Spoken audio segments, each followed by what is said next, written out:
In the 1990s, the United States government funded the invention of the single most important piece of manufacturing technology in the modern semiconductor industry: extreme ultraviolet lithography, largely through its own national laboratories, with Intel providing much of the industry funding behind it.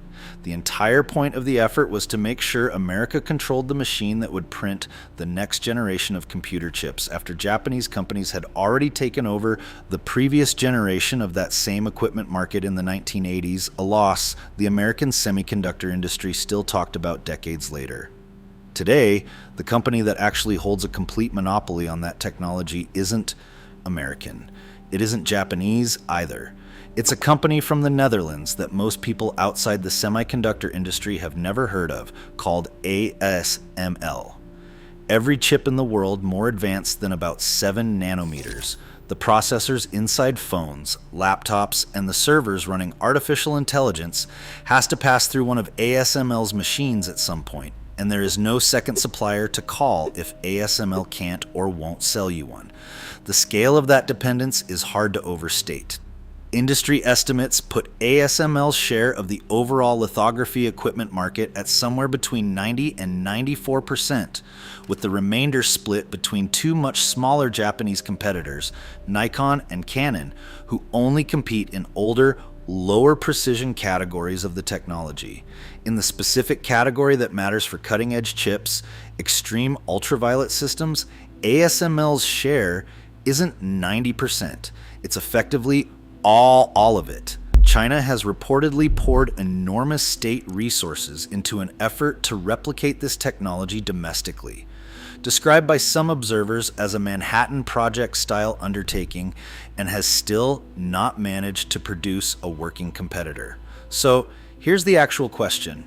How did a government-funded research project built specifically to guarantee American control over the most important manufacturing technology of the next 50 years, end up handing a total, unchallenged monopoly to a mid-sized Dutch company instead of to any American or Japanese firm at all?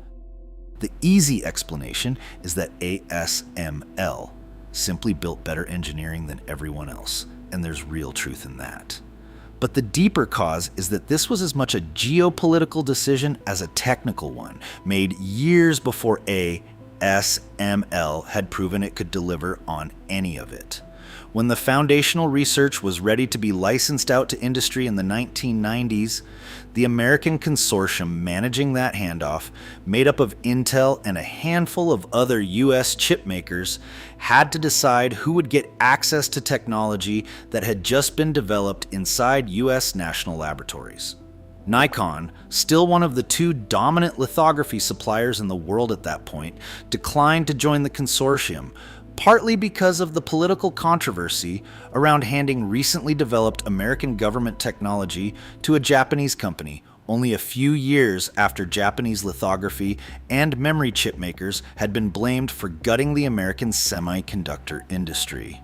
Canon was more direct. The US government simply prevented Canon from joining the consortium at all. ASML, based in the Netherlands, was considered neutral ground in what had essentially become a trade war between American and Japanese chip makers, and Intel specifically advocated for letting ASML in, mainly because Intel wanted to guarantee its own access to the technology regardless of which company ultimately built the machines.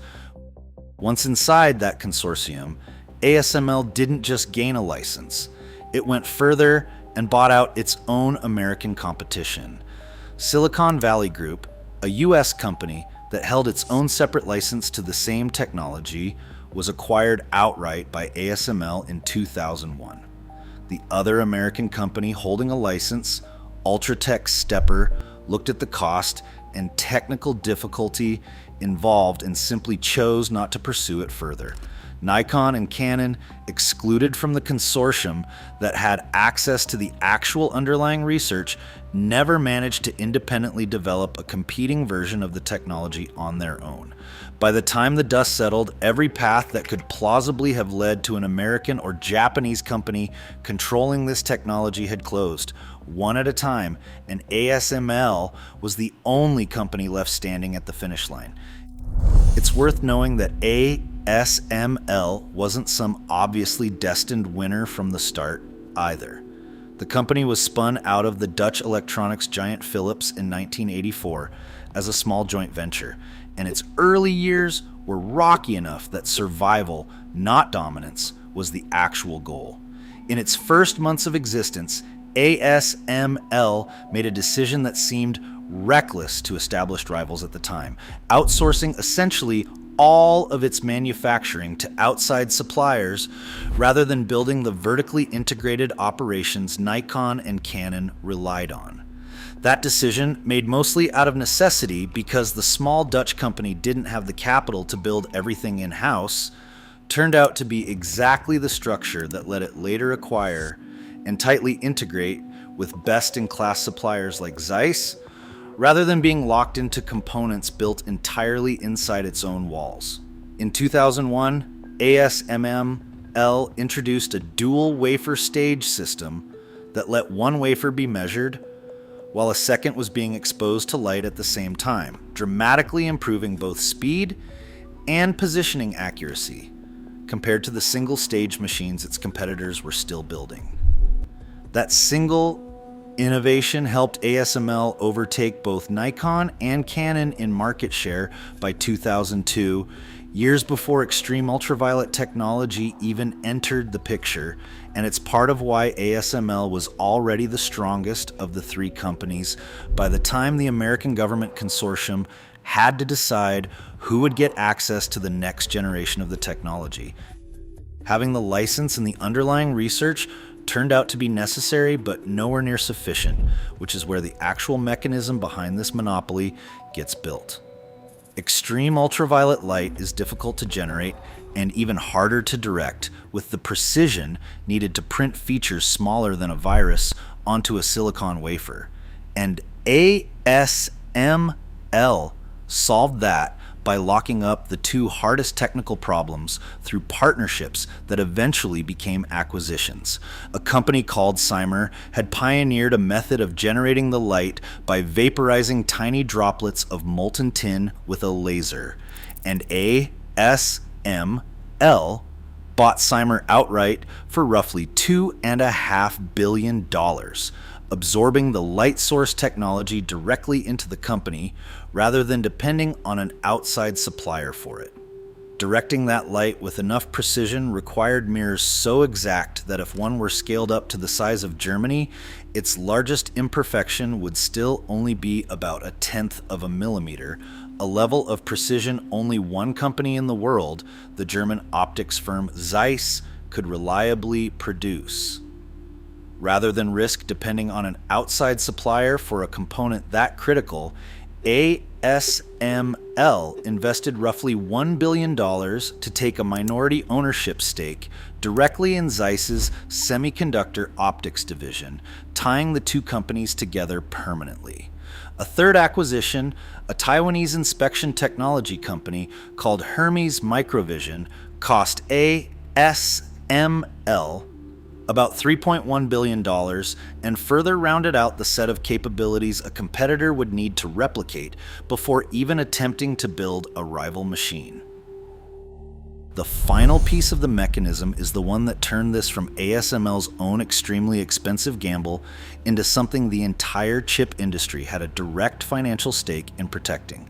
By 2012, developing extreme ultraviolet technology to a commercially usable point was proving so expensive and technically uncertain that ASML needed outside capital just to keep funding it.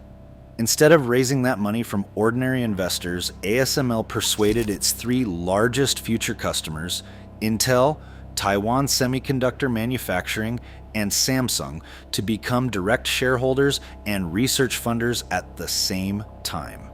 That arrangement brought in roughly 1.4 billion euros in direct research funding, plus close to 3.9 billion euros more in exchange for equity stakes that together gave those three companies about 23% ownership of ASML itself. From that point forward, the three companies with the most capital, the most technical sophistication, and the clearest incentive to potentially fund a rival lithography supplier, instead owned a direct financial stake in making sure ASML specifically succeeded. The most obvious source of funding for a future competitor had been converted into ASML's own investor base. It isn't as though Nikon and Canon simply gave up either. Canon has spent recent years developing an entirely different approach called nano imprint lithography, which stamps a pattern onto a wafer mechanically rather than projecting it with light.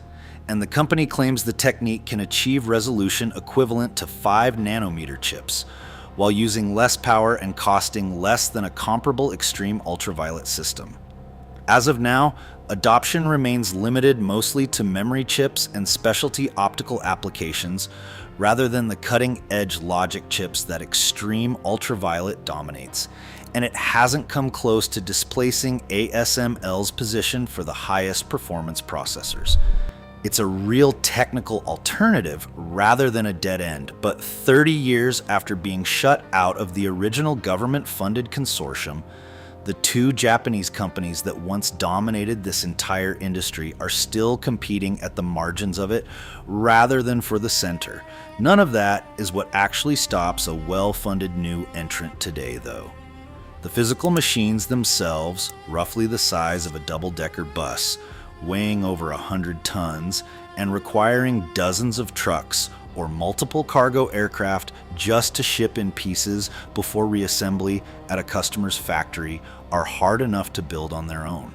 The real barrier is something less visible than the hardware. A ASML has more than 5,300 of these systems already installed and running inside customer factories around the world, generating decades of real-world manufacturing data on exactly how each machine performs under actual production conditions, data that gets fed back into the next generation of designs.